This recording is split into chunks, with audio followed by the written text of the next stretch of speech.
Bayangkan seorang kakek tua, berpakaian compang-camping, didorong ke ruang sidang karena dituduh mencuri tas mewah. Semua orang menganggapnya pencuri biasa. Tapi hanya dalam hitungan menit, seluruh ruangan terdiam. Ketika terungkap siapa dia sebenarnya. Siapa sebenarnya kakek ini? Dan kenapa seseorang ingin menjebaknya? Namaku Surya. Usia 100 tahun. Ya, kau tidak salah dengar. 100. Umur yang kata orang sudah waktunya rebahan tenang di ranjang empuk rumah anak atau di panti jompo yang bersih dan tenang. Tapi aku lebih sering tidur di bawah jembatan dan makan dari sisa nasi bungkus yang sudah mulai asam. Bukan karena tak punya keluarga, tapi karena dunia sudah lupa aku pernah ada. Setiap pagi, aku mendorong gerobak kecil. Roda kirinya sering macet. Kupungut botol-botol plastik, kardus, kadang-kadang kaleng soda yang masih ada sisa. Kutu buku bilang, hidup itu seperti roda, tapi punyaku mungkin bannya bocor dari dulu. Hari itu, seperti biasa, aku memulai dari gang sempit dekat pasar. Bau anyir ikan, teriakan ibu-ibu, dan musik dangdut dari warung kopi jadi sarapan telingaku. Tapi hari itu juga, sesuatu yang tak biasa terjadi. Sesuatu yang membuat hidup tuaku jungkir balik seperti botol kosong di jalan. Aku melihat tas. Tas mewah, berkilau, bersandar manis di bangku taman seolah sedang dipamerkan. Sekilas, aku tak tertarik. Tapi mata tuaku ini tak mudah tertipu. Di bawah logo emas di tas itu ada lambang kecil, hanya selebar kuku, tapi aku kenal betul bentuknya. Sebuah simbol yang tak pernah kulupakan sejak tahun 1947.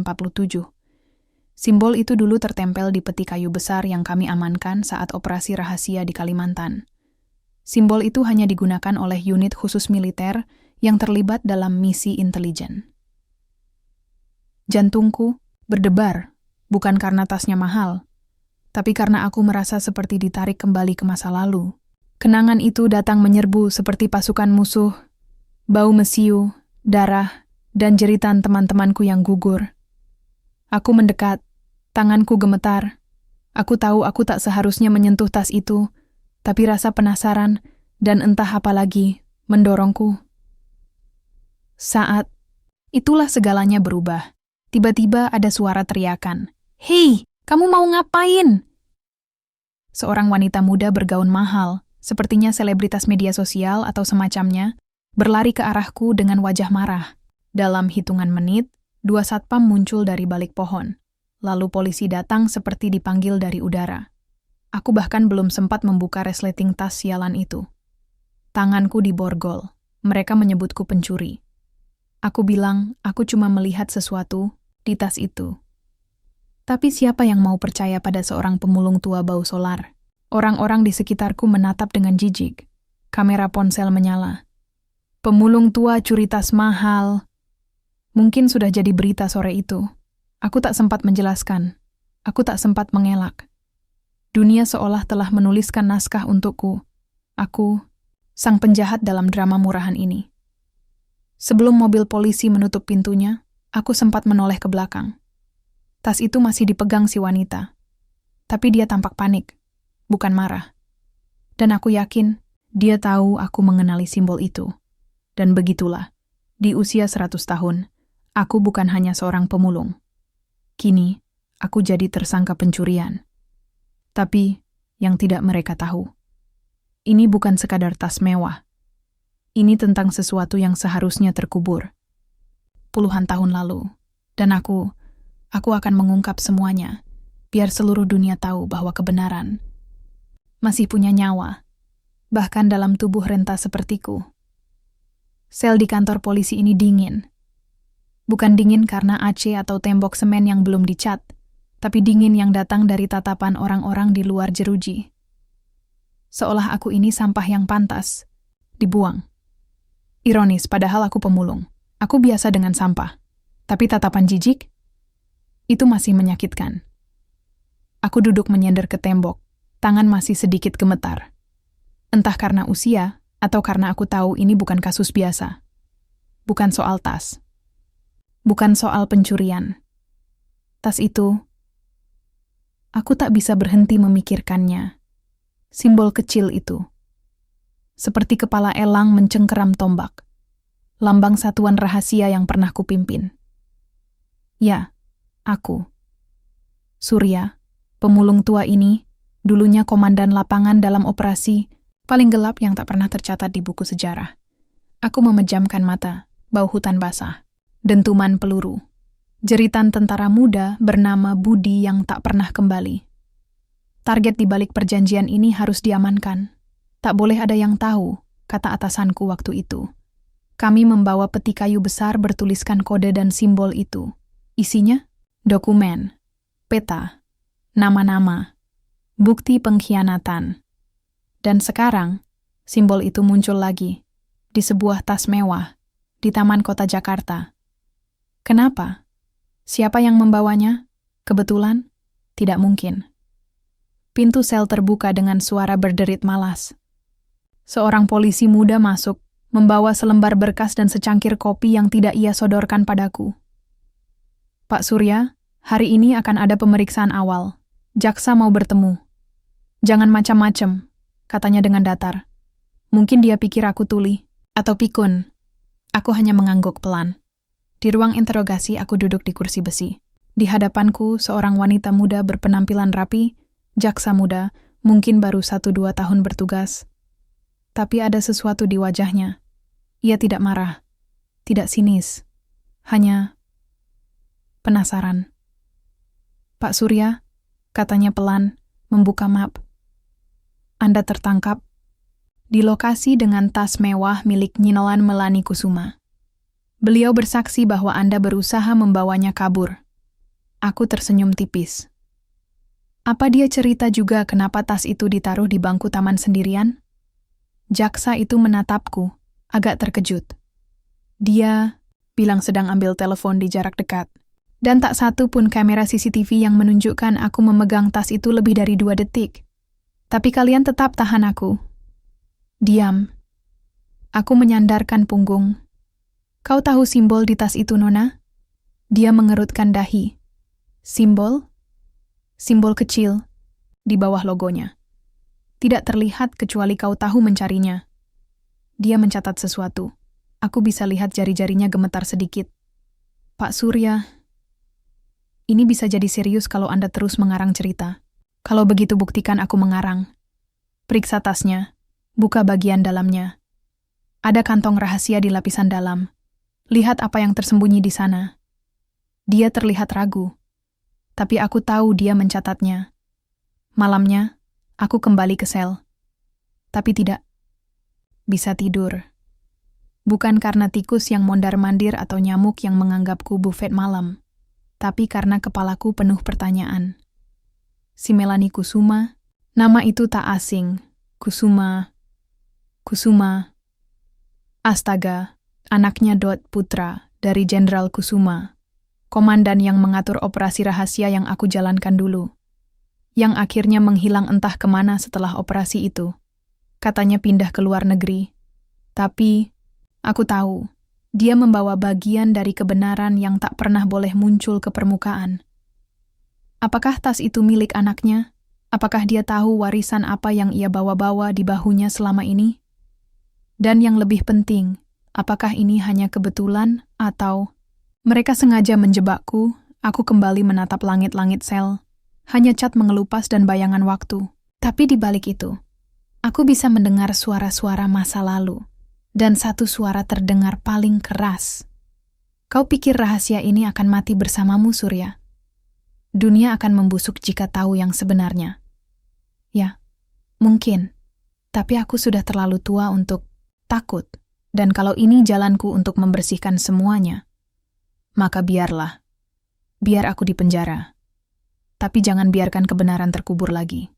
Pagi datang seperti biasanya. Lambat dan malas. Sinar matahari menyusup lewat ventilasi besi di sudut sel. Rasanya seperti tetesan harapan yang ragu-ragu untuk datang. Aku belum tidur semalaman. Kepalaku masih penuh dengan simbol itu. Dengan nama Kusuma. Dan dengan rasa yang tak bisa dijelaskan, semacam firasat bahwa ini bukan soal aku, tapi sesuatu yang jauh lebih besar dari tubuh tuaku ini. Sekitar jam 9, sipir datang.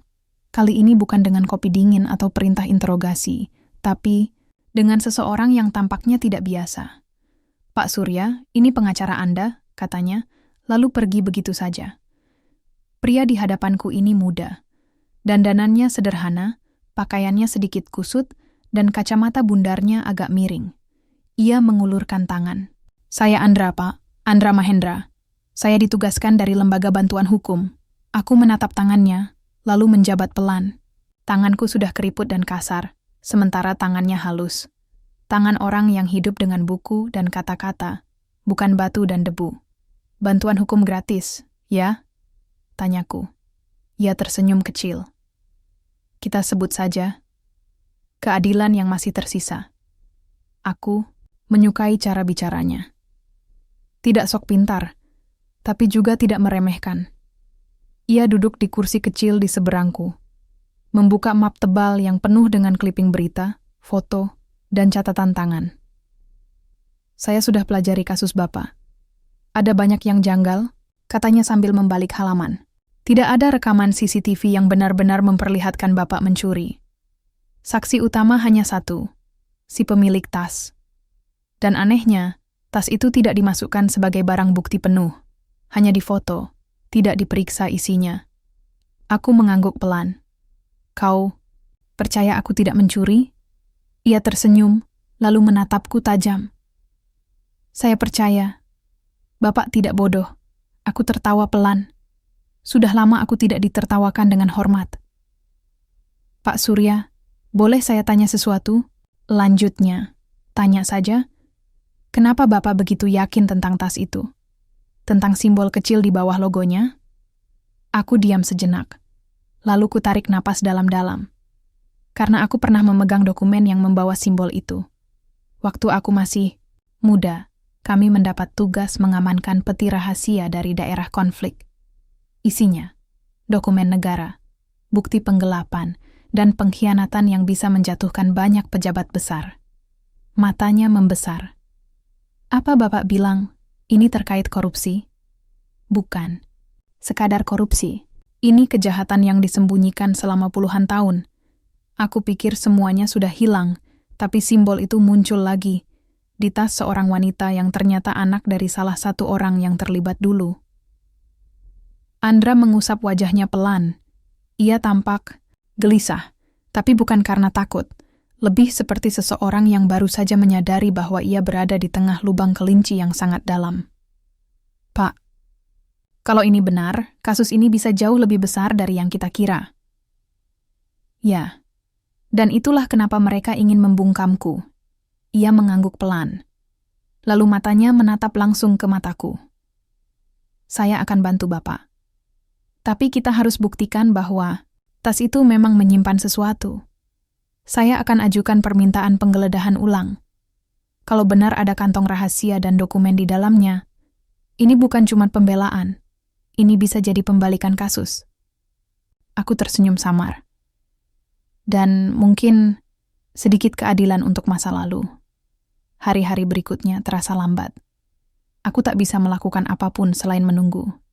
Tapi di tengah penantian itu, aku mendengar kabar dari sipir tua yang masih punya hati. Pengacaranya bolak-balik ke kantor jaksa. Katanya keras kepala sekali, anak itu. Aku hanya tersenyum. Di usia seperti ini, kau tak banyak berharap. Tapi satu orang percaya sudah cukup menghangatkan hati. Lalu, suatu sore yang lembab, Andra datang kembali. Matanya tampak lelah, tapi mulutnya tidak bisa menyembunyikan semangat. "Pak Surya, saya punya kabar. Permintaan saya ditolak. Tapi, saya punya seseorang di kejaksaan yang bersedia membocorkan sesuatu." Ia mengeluarkan selembar foto dari saku jasnya. Ditaruhnya pelan di atas meja.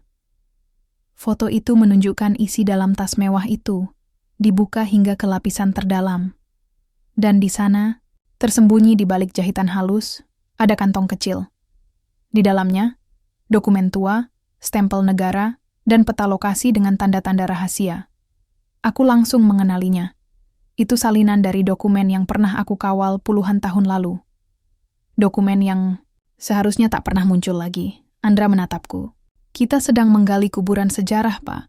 Aku mengangguk pelan. Dan kadang, mayat di dalamnya belum benar-benar mati. Foto itu kutatap lama. Lama sekali, sampai mataku yang sudah kabur pun bisa mengingat setiap garis peta, setiap cap stempel, setiap goresan tinta tua yang hampir pudar. Seperti melihat wajah lama dari masa lalu yang tak pernah benar-benar menghilang. Hanya bersembunyi di balik waktu. Andra duduk di seberangku, menunggu. Ia tahu aku sedang membedah masa lalu, bukan sekadar melihat foto. Pak Surya, katanya pelan, saya butuh Bapak ceritakan apa yang sebenarnya terjadi dari awal. Tentang dokumen ini, tentang operasi itu, semuanya. Aku menarik napas dalam-dalam. Paru-paruku sudah tak sekuat dulu, tapi ingatanku masih tajam, terutama untuk luka yang belum sembuh.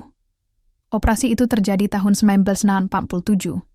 Indonesia baru saja merdeka, tapi konflik internal sudah mulai muncul.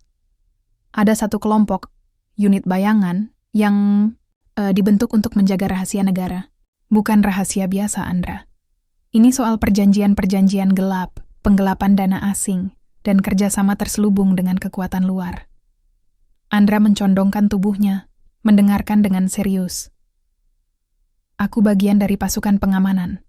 Kami diberi tugas mengawal satu peti, berisi dokumen-dokumen seperti yang kau lihat di foto itu. Dokumen yang kalau jatuh ke tangan yang salah, bisa membuat negara ini terbakar dari dalam. Ada nama-nama jenderal, politisi, pengusaha, bahkan pendiri partai besar. Aku berhenti sejenak, tenggorokanku kering. Salah satu nama paling berkuasa di daftar itu adalah Jenderal Kusuma. Ayah dari Melani Kusuma. Dia bukan hanya pengatur operasi, dia pengendali semuanya. Dan dia juga orang yang menghilangkan peti itu setelah operasi selesai. Katanya untuk menjaga stabilitas negara. Tapi aku tahu, dia menjualnya. Andra terlihat terpukul. Jadi, selama ini ayah Melani menyimpan dokumen itu? Atau menyimpannya? Sampai akhirnya diwariskan, sengaja atau tidak, kepada anaknya. Kami sama-sama diam. Lalu Andra berkata, saya harus cari tahu siapa saja dari nama-nama itu yang masih hidup, atau anak-anak mereka yang kini berkuasa. Aku menatapnya dengan pandangan berat. Itulah masalahnya. Beberapa dari mereka sekarang duduk di pemerintahan. Andra menelan ludah. Kalau begitu, tak heran mereka ingin Bapak dijatuhkan. Aku mengangguk. Mereka tak bisa membiarkan aku bicara. Kalau dunia tahu apa yang sebenarnya terjadi, sejarah akan menulis ulang dirinya sendiri.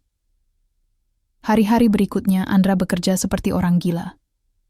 Ia menghubungi orang dalam kejaksaan, membongkar arsip lama, dan bahkan bertemu dengan jurnalis investigasi yang katanya masih idealis. Kadang aku merasa kasihan melihat anak muda itu begitu keras kepala. Tapi di sisi lain, ada harapan kecil tumbuh dalam dadaku yang tua ini. Mungkin masih ada orang baik. Di sela-sela itu, kami mulai menyusun ulang isi dokumen berdasarkan apa yang aku ingat, dan dari potongan informasi yang berhasil dikumpulkan Andra. Dan dari sanalah, nama-nama itu mulai muncul satu persatu. Nama 1, Kusuma, Jenderal, ayah Melani, diduga pengendali dana rahasia. Nama 2, Hah. Widodo, mantan menteri, kini anaknya calon gubernur. Nama 3, T. Suryadi, pengusaha besar, pemilik jaringan media nasional. Nama 4, D. Lasmana, anggota dewan zaman sekarang, dulunya anak magang dalam operasi. Andra menatap daftar itu dengan cemas. Pak, kalau ini sampai bocor, saya bisa diancam, bahkan hilang. Aku tersenyum tipis. Dulu aku punya teman seperti kamu. Namanya Harun. Jurnalis yang ingin membuka semua ini. Dia menghilang tahun 1950. Tubuhnya tak pernah ditemukan. Andra menunduk, lalu berkata dengan suara berat. Saya bukan pahlawan, Pak. Kau tidak perlu jadi pahlawan. Kau hanya perlu jadi orang yang tidak tutup mata. Malam itu aku tidur lebih nyenyak. Mungkin karena lelah, atau mungkin karena aku tahu Pertempuran sesungguhnya akan segera dimulai. Bukan di medan perang, tapi di ruang sidang. Dan kali ini, senjatanya bukan senapan, tapi kebenaran. Meski aku tak yakin dunia siap mendengarnya. Sudah 2 minggu aku ditahan. Rambutku, yang sejak lama sudah putih seperti kapur, makin kusut. Tapi anehnya, tubuhku terasa lebih ringan. Bukan karena makanan tahanan yang hambar, tapi karena beban di dadaku mulai terbagi. Ada Andra. Ada perjuangan. Dan sekarang, ada suara. Suara yang selama puluhan tahun tidak pernah terdengar. Andra datang siang itu dengan wajah bersinar. Wajah lelah, ya, tapi matanya, seperti baru saja melihat matahari terbit setelah malam terlalu panjang. "Pak," katanya sambil duduk, "berita tentang kasus Bapak sudah mulai naik. Jurnalis yang saya temui memutuskan mempublikasikan potongan pertama dokumen yang saya dapat." Aku mengangkat alis. "Dokumen yang kau fotokan diam-diam itu?" Ia mengangguk. "Dari bocoran foto di tas Melanie. Kami tidak bisa membongkar semuanya. Bisa dianggap pencemaran nama baik. Tapi kami munculkan bagian aman, tentang simbol unit militer yang hilang dari arsip sejarah.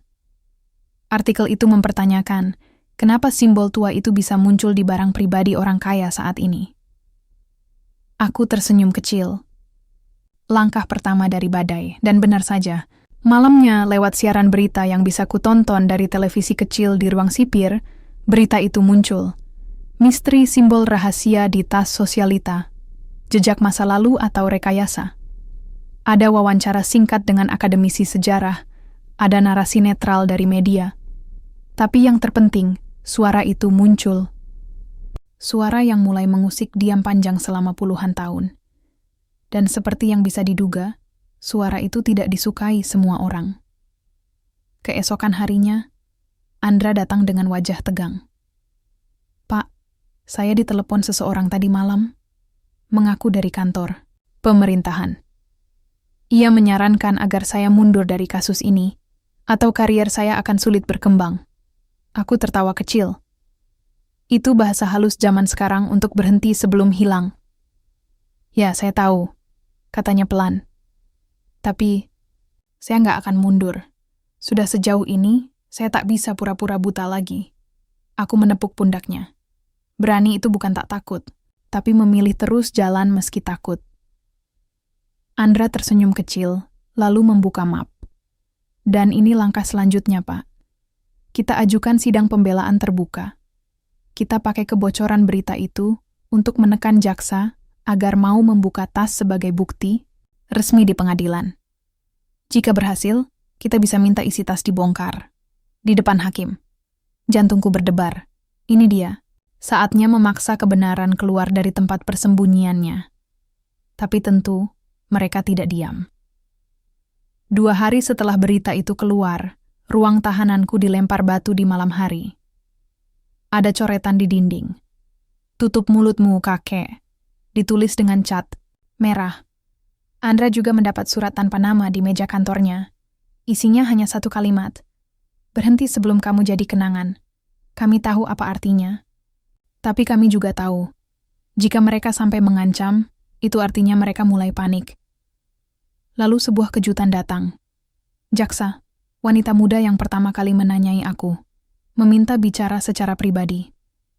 Di ruangan tanpa CCTV, hanya ada aku, dia, dan rasa tak nyaman yang menebal di udara. "Pak Surya," katanya sambil menunduk.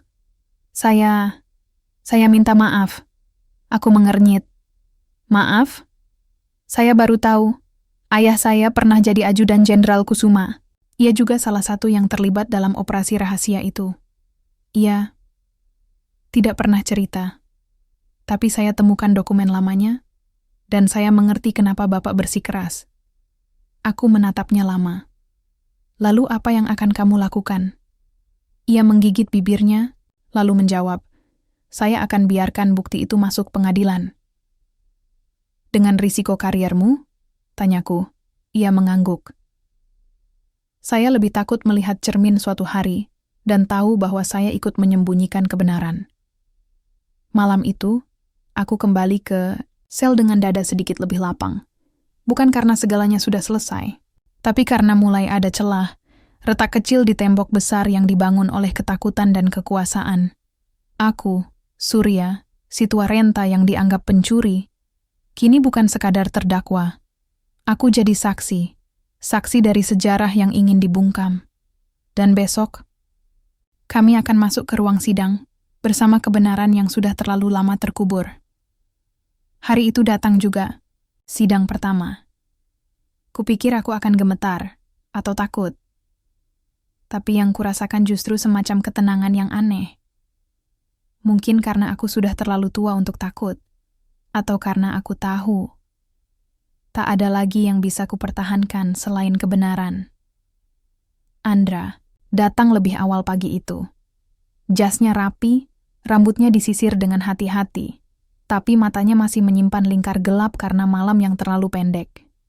Dia menatapku dan tersenyum kecil. "Siap, Pak." Aku hanya menepuk bahunya. Aku sudah menghadapi peluru, bom, dan politikus. Sidang kecil. Kami sama-sama tertawa, sebentar saja sebelum mobil tahanan membawaku ke gedung pengadilan. Ruang sidang penuh. Kamera media berjejer di luar, wartawan saling dorong demi tempat terbaik. Di dalam, suasana lebih sunyi tapi tak kalah panas. Beberapa wajah tampak gugup, beberapa lainnya terlalu tenang, terlalu mengawasi. Aku tahu siapa yang diam-diam datang. Duduk di barisan belakang, mengenakan kacamata hitam dan topi. Tak perlu disebut namanya. Mereka yang dulu di balik operasi gelap itu, sebagian masih hidup. Dan mereka ada di sini, memastikan aku tetap diam. Tapi hari ini, aku akan bicara. Sidang dibuka. Nama lengkapku disebut, umur, status, tuduhan, mencuri, tas mewah milik Nyoba Melani Kusuma. Saat nama itu disebut, aku menatapnya. Ia duduk di sisi kanan ruangan. Angkuh, dingin. Tapi matanya seperti menyimpan lebih dari yang ia tunjukkan. Jaksa membacakan kronologi. Lalu giliran Andra maju, ia membuka dengan tenang. "Yang mulia, kami tidak akan menyangkal bahwa klien kami terlihat mendekati tas tersebut. Tapi kami akan membuktikan bahwa apa yang terlihat bukanlah yang sebenarnya terjadi." Suara Andra tegas, jelas, dan penuh keyakinan. Ia meminta agar tas yang menjadi barang bukti dibuka ulang di hadapan majelis hakim.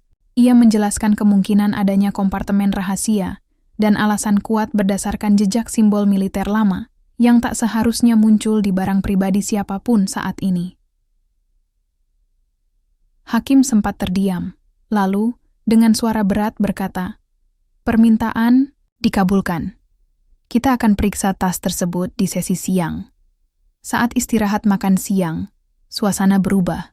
Beberapa orang di luar ruang sidang mulai berbisik-bisik. Media sosial mulai ramai.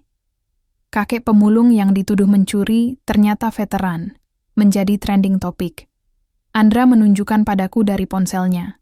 Berita daring mulai membongkar latar belakangku yang sempat tersembunyi. Foto-foto masa muda dalam seragam militer. Arsip dari surat kabar tahun 1948.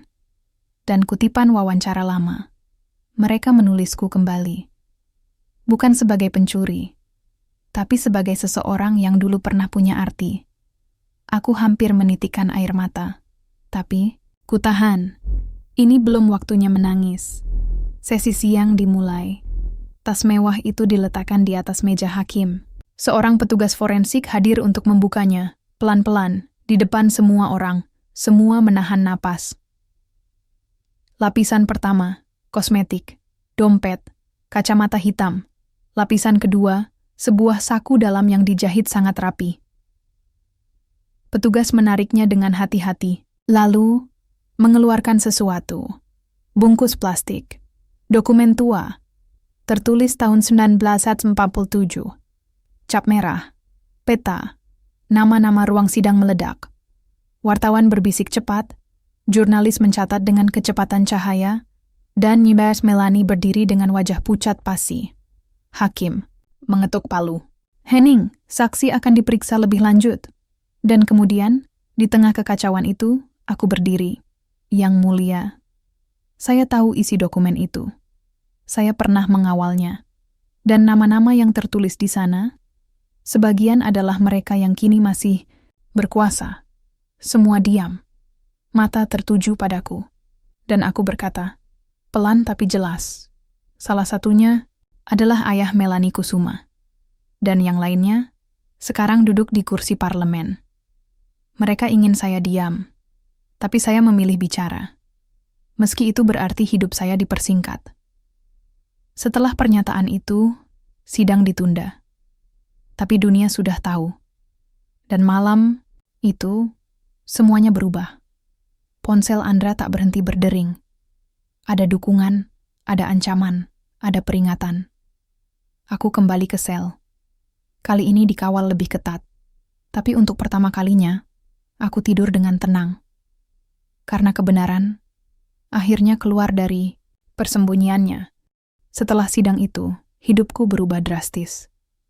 Aku yang selama ini cuma kakek pemulung di mata banyak orang, tiba-tiba jadi pusat perhatian. Bukan hanya dari media, tapi juga dari mereka yang ingin menutup mulutku dengan cara apapun. Pagi-pagi, sekali sipir datang mengabari aku. Pak Surya, ada tamu yang mau ketemu.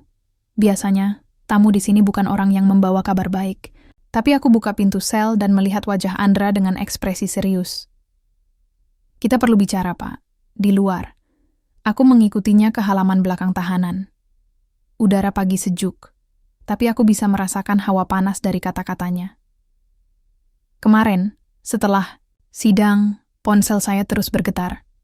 Ada ancaman, pembunuhan. Mereka bilang, jangan lanjutkan atau kau akan jadi mayat berikutnya. Aku mengangguk perlahan, sudah bisa menebak itu. Tapi yang paling parah, Andra menunduk, lalu menatapku. Saya dicurigai sedang bekerja sama dengan kalian. Kepala kantor kejaksaan mulai mengawasi saya ketat. Dan tadi malam, seseorang mencoba masuk ke kantor saya. Untung saya bisa mengusirnya. Aku menghela napas. Mereka takut, Andra. Kebenaran itu seperti api.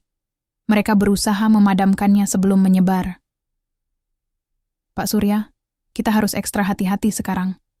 Saya khawatir bukan cuma aku yang berbahaya, tapi Bapak juga. Mendengar itu, dadaku sesak. Usia dan tubuhku rapuh, tapi semangatku belum padam. Kalau aku mati, anak cucuku akan tahu siapa kakeknya. Jika aku diam, mereka menang. Aku memilih berjuang, sampai titik darah penghabisan. Hari-hari berikutnya penuh waspada. Saat aku dijemput, untuk sidang berikutnya, aku merasa ada mata-mata yang selalu mengikutiku. Di ruang tahanan, aku dapat ancaman anonim, dikirim lewat surat tanpa alamat pengirim. Isinya hanya satu kalimat, diam atau hilang. Andra menguatkanku setiap hari. Pak, kita harus tetap kuat. Kebenaran itu hak kita. Jangan biarkan mereka menakut-nakuti kita. Aku tahu dia benar, tapi aku juga tahu hidup dan mati ada di ujungnya. Suatu malam, saat aku hampir tertidur, aku mendengar suara langkah di koridor. Pelan, tapi pasti. Aku membuka mata dan melihat bayangan seseorang melintas cepat. Aku panggil sipir, tapi saat mereka cek, tidak ada siapa-siapa. Pak, ini peringatan, kata sipir dengan suara rendah. Mereka mulai dekat. Aku menutup mata, mencoba mengusir, rasa takut yang mulai merayap. Di luar, Andra berusaha menghubungi teman-teman jurnalis dan aktivis hak asasi manusia. Dia yakin bahwa kunci keselamatan kami ada pada dukungan publik. Jika dunia tahu apa yang terjadi, mereka tak bisa diam, katanya. Dan aku percaya padanya. Di tengah semua ancaman itu, aku kembali mengingat masa muda.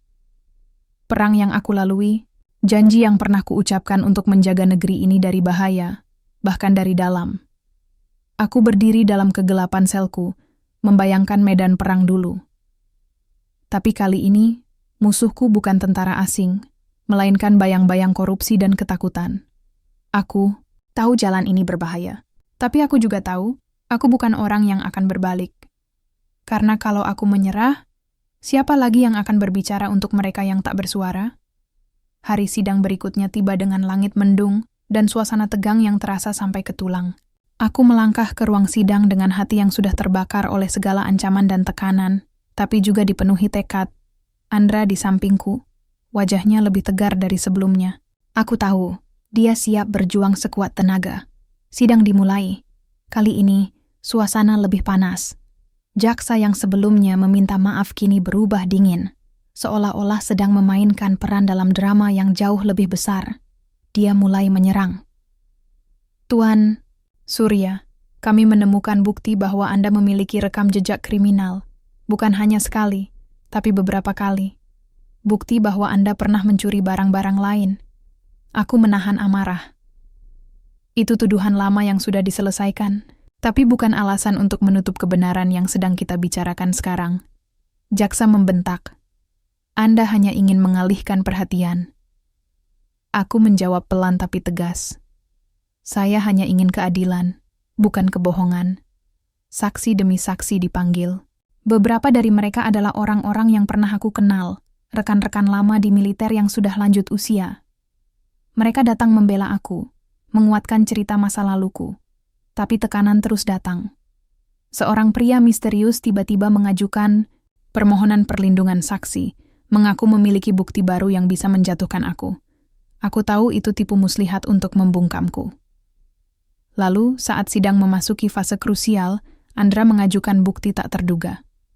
Rekaman audio rahasia pembicaraan, seorang pejabat tinggi yang membicarakan dokumen yang aku bawa. Seluruh ruang sidang terdiam. Tak ada yang bisa menyangkal suara itu. Aku berdiri, melihat ke arah hakim dan berkata, "Ini bukan soal aku mencuri tas. Ini soal kebenaran yang disembunyikan selama puluhan tahun." Di luar ruang sidang, kerumunan mulai berkumpul. Mereka yang mendukungku dan mereka yang takut kebenaran terbuka. Malam itu aku tahu satu hal. Jalan masih panjang dan berbahaya. Tapi aku juga tahu, aku tak sendirian lagi. Sidang hari ini terasa lebih berat dari sebelumnya. Suara hakim, ketukan palu, bahkan bisikan-bisikan di ruang sidang seperti bergema di dalam kepalaku. Semua mata tertuju pada aku. Surya, kakek pemulung yang dulu hanya dianggap remeh. Aku tahu, ini bukan hanya soal sidang, tapi pertarungan untuk nama baik, keadilan, dan sejarah yang ingin kusembunyikan dalam diam selama puluhan tahun. Andra memulai dengan argumen terakhirnya, dengan nada yang penuh semangat dan keyakinan. Yang mulia, kebenaran adalah hak setiap warga negara, tak peduli usia, status, atau latar belakang. Pak Surya bukan pencuri. Dia adalah saksi hidup masa lalu, yang selama ini disembunyikan. Aku melihat ke arah Melani Kusuma, yang duduk di barisan depan. Tatapannya sudah tak lagi dingin, tapi penuh campuran rasa takut dan kebingungan. Saat giliranku tiba, aku berdiri dengan perlahan. Kalian semua melihat aku sebagai kakek renta yang miskin. Tapi aku punya cerita. Cerita tentang pengkhianatan, keberanian, dan pengorbanan yang terlupakan. Aku mulai bercerita tentang masa laluku, tentang perang, tentang dokumen yang aku lindungi, dan bagaimana tas itu bukan sekadar barang mewah, tapi kunci pembuka rahasia besar. Suara-suara di ruang sidang mulai berubah, dari skeptis menjadi tertarik, dari dingin menjadi hangat. Tiba-tiba, pintu ruang sidang terbuka lebar. Seorang pria masuk dengan wajah serius, membawa dokumen baru yang tampaknya penting. Yang mulia, saya adalah penyidik khusus yang bekerja dengan tim independen, katanya. Kami menemukan bukti baru yang mendukung pernyataan Pak Surya. Dokumen itu berisi data tentang korupsi yang melibatkan nama-nama besar, termasuk keluarga Melani Kusuma. Kerusuhan kecil terjadi di ruang sidang. Para pengacara Melani tampak panik, sementara hakim meminta semua pihak tenang. Aku tersenyum tipis. Ini saatnya cahaya menembus kegelapan. Di malam yang dingin itu, aku duduk di selku, merasa lega dan penuh harap. Perjuangan belum selesai, tapi untuk pertama kalinya dalam hidupku, aku merasa tidak sendiri. Andra datang membawa secangkir teh hangat. Kita hampir sampai, Pak. Kebenaran akan menang. Aku menatapnya dengan penuh terima kasih. Terima kasih, Nak. Kau membuat kakek ini merasa hidup lagi. Hari penghakiman tiba. Ruang sidang penuh sesak. Suasana berbeda dari sebelumnya. Kali ini ada ketegangan yang bercampur harapan. Banyak yang datang untuk mendengar akhir dari kisah yang sudah menggemparkan negeri. Aku duduk di kursi terdakwa, menatap para hakim yang tampak serius tapi adil. Hakim membuka sidang dengan suara tegas. Kami telah mempertimbangkan semua bukti dan kesaksian, terutama dokumen baru yang disampaikan oleh penyidik khusus, serta pengakuan terdakwa. Aku menggenggam tangan Andra sebentar, mendapat kekuatan dari tatapannya yang hangat. Setelah diskusi panjang, akhirnya hakim berkata, "Dengan ini, kami memutuskan bahwa terdakwa tidak bersalah atas tuduhan pencurian. Selain itu, bukti yang ada akan kami teruskan kepada pihak berwenang untuk penyelidikan lebih lanjut mengenai dugaan korupsi." Suara itu bagai angin segar di telingaku. Aku menghembuskan napas lega yang selama ini tertahan. Melani Kusuma yang duduk di barisan penonton berdiri menatapku dengan mata yang berkaca-kaca. "Pak Surya, saya minta maaf atas semua yang terjadi." Aku tersenyum dan mengangguk. Tidak ada yang terlambat untuk meminta maaf, Nyonya. Di luar gedung pengadilan, para pendukungku berkumpul.